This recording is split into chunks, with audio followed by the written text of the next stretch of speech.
Mūsų kelionės Latvijoje tęsiasi toliau. Atvykome pamatyti įspūdingos vietos Rundalės rūmų. Girdėjome, kad čia labai įspūdingas prancūziškas sodas, įspūdinga pilis, vadinama Latvijos Versalis. Tai atvykome įsitikinti, kaip čia viskas atrodo.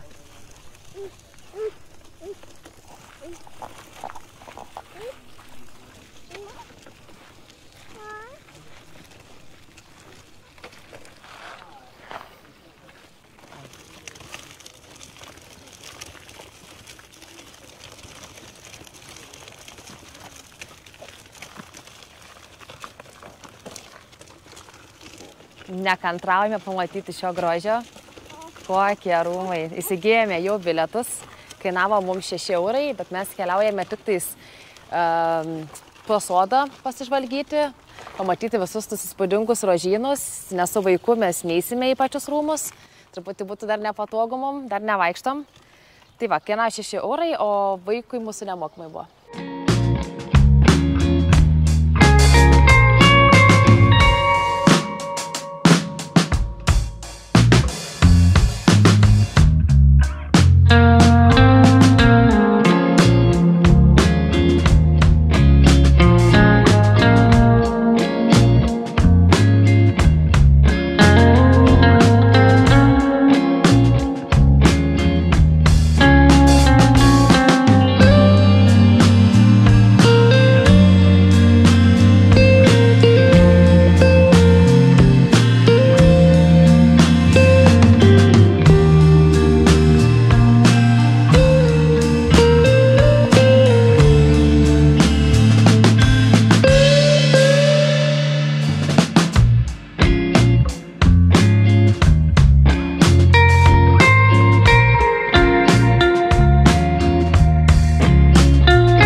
Šie nuostabūs Rundalės rūmai buvo pastatyti 18 amžiuje.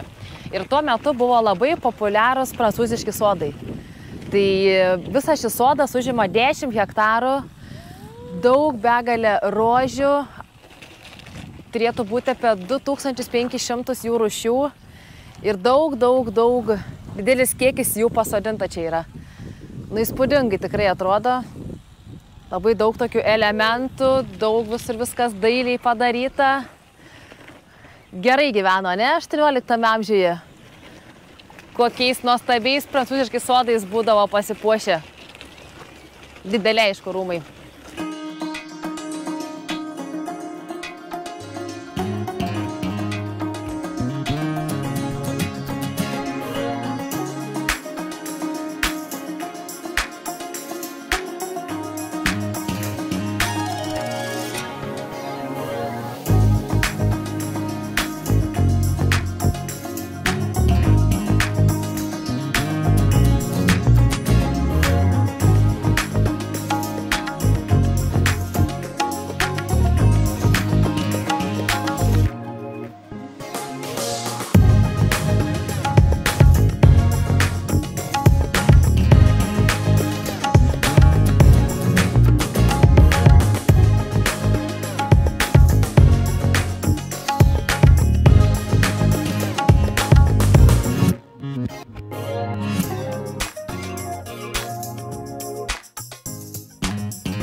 10 hektarų užimančiame plote rožės užima netgi 2 hektarus.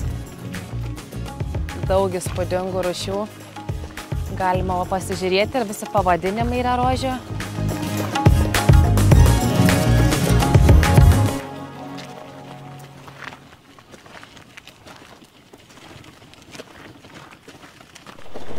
Rundalės rūmai buvo pastatyti 15 amžiaus pabaigoje. Jau buvo užsitikrinęs Kuržemės oficialaus siuzereno Lenkijos karaliaus Augusto III paramą, kuris po senojo hercogo Ferdinando mirties jam žadėjo Kuržemės sostą. Ir būtent Rundalėje turėjo iškilti būsimoji Kuržemės valdytojo vasaros rezidencija – jo Versalis. Garbinga užduotis kurti šį šedevrą buvo patikėta Rusijos imperijos sostui tarnavusiam architektui Franceskui Bartolomėjui Rastreliui.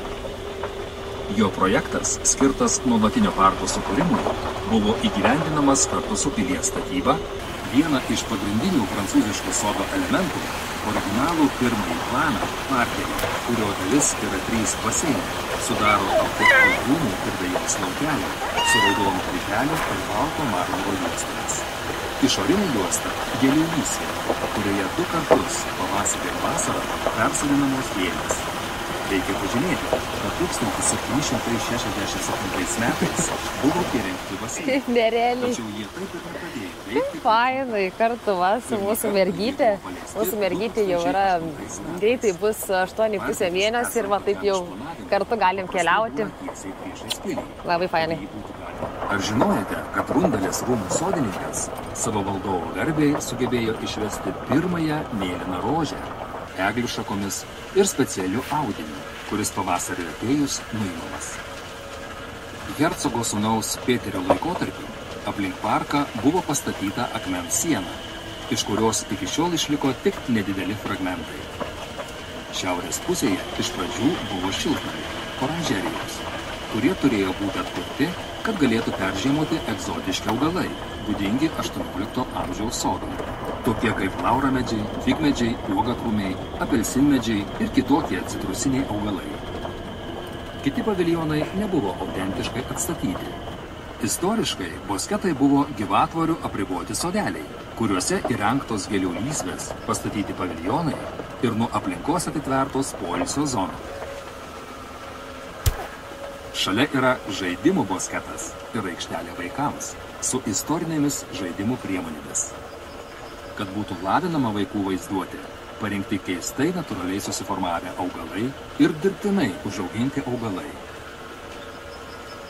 Lapuočių pavėsinės arba pergolos, kurios iš pradžių buvo formuojamos iš liepų, mūsų dienomis daromos iš metalo konstrukcijų, kurios apauginamos vynuogėmis, vindyčiais, aktinidijomis ir kitais vijokliniais augalais. 5 kaip spinduliai išdėstytos alėjos prasideda prie rūmų pietinio fasado, kerta prancūzišką sodą ir nueina tolyn į miškelį, o tai įrodo, kad Kuržemės hercogystės soduose irgi buvo auginami 18 amžiuje sodininkystės knygose rekomenduojami ir aprašyti augalai. Atminimo boskete yra pirmajame pasaulinėme kare kritusių kareivių kapinės. Be to, pagal pradinį planavimą suformuotose aikštelėse buvo 2 atminimo obeliskai. Pirmajame pasaulinėme kare ir 1812 metais kritusiems kareiviams. Fainai, galima pasivažinėti su transportu, atveža visą sodą, papasakoja va. Yra susijęs su laukiniu 18 amžiuje gyvatvoriams Kuržemėje taip pat buvo naudojami ir uogakrūmiai. Olandiškas bosketas yra pirmasis, kuris pavasarį sužydė visų spalvingumu. Tulpės, narcizai, hiacintai. Kiekvienais metais žydi apie 11 000 svogūninių gėlių. Netrukus ji susituokė su grafu Andrėjumi Šuvalovu ir Šuvalovų šeimai rūmai priklausė iki pat žemės ūkio reformos 1920 metais, kai buvo įkurta Latvijos valstybė ir Rundalės rūmai tapo valstybės nuosavybė. Nuo Šuvalovo laikų taip pat sklando istorija apie baltąją damą, kuri vis pasirodo Rundalės rūmuose. Pasakojama, kad grafas turėjo gydytoją, kuris augino gražią dukrą, o ši būdama visai jauna susirgo ir mirė. Nelaimingas gydytojas nespėjo palaidoti dukros. Jos palaikai buvo tebelaikomi rūsyje, kai staigi mirtis taip pat pakirto ir gydytoją. Dėl to dalis parko buvo naudojama kaip sporto aikštelė. 1976 metais buvo pradėtas šio paveldo atkūrimas. Norint tiksliai atkurti prancūziškąjį sodą, buvo išpjauti visi seni medžiai, po truputį atkurtos alėjos ir takai, ir tik 1984 metais centrinėje alėjoje buvo iškilmingai pasodinta pirmoji liepa. Atliktas didžiulis darbas, kad per kelis dešimtmečius nyki aikštė būtų paversta visu tuo, ką dabar galima regėti. Parko atnaujinimas nėra užbaigtas ir esant įprastoms aplinkybėms jis niekada ir neturėtų baigtis. Kaip visą laiką jį rūpinantis ir puoselėjant, galima išsaugoti tuos nuolat besikeičiančius sodo meno paveikslus. Mūsų ekskursija artėja prie pabaigos. Džiaugiamės, kad ją pasirinkote ir sužinojote daug naujo. Na ką, mūsų pažintis su Rundalės sodu ir rūmais jau eina į pabaigą. Pasiėmėme mašiniuką pasivažinėti, kainavo žmogui 4 eurai, tai sumokėjome 8 eurus, mažyliai nereikėjo.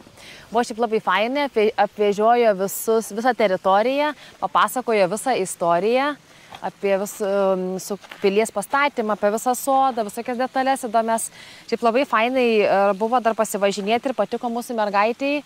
Ir mūsų vežimėlis yra toks gan kelioninis ir ratukai yra maži. Tai čia visur važinėti reikia akmenukais, tai truputį sunkoka. Tai ir buvo labai patogu pasivažinėti su traukinuku.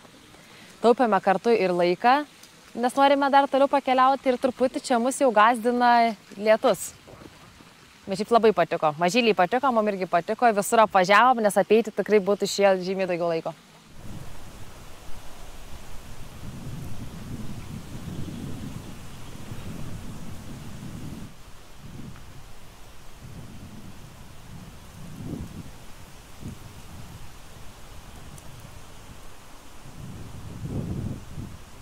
Taip, sekantį mūsų stotelę atvykome į Bauskės pilį, į tipišką Livonijos laikų 15-16 amžiaus pilį. Pasižvalgysime, turėtų būti į 2 dalių, apeisime.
Bauskės pilis yra įsikūrusi labai gražioje vietoje. Šalia teka Mūšos upė, kitoje pusėje teka Mėmelis, o mes vadiname Nemunėlis. Ir kai jos kartu susijungia čia kažkur panašiai už 500 metrų, yra viena didžiausia Latvijos upių Lielupė. Tai va, tai labai gražioje vietoje pilis pastatyta.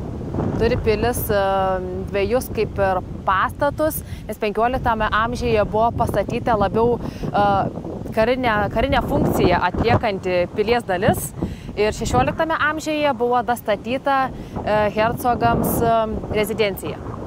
Tai va, štai 2 amžių buvo statyta pilis 2 dalių.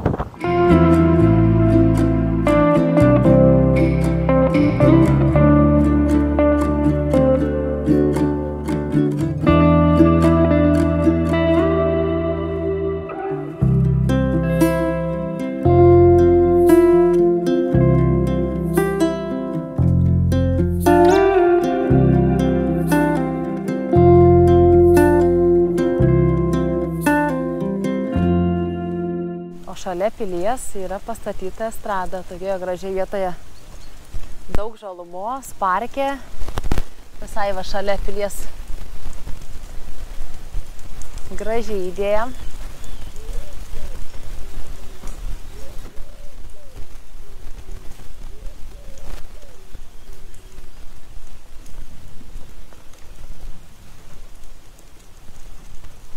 Pažiūrėkime, kaip čia atrodo viskas įsitaisęs. Nu, patogiai. Sena tokia didelė, tokia su kokiu pakeliamu stogu. Matai? Čia atsisuki, matai Bauskės pilį. Tokį istorinį pastatą. Tikrai nuostabi vieta renginiams.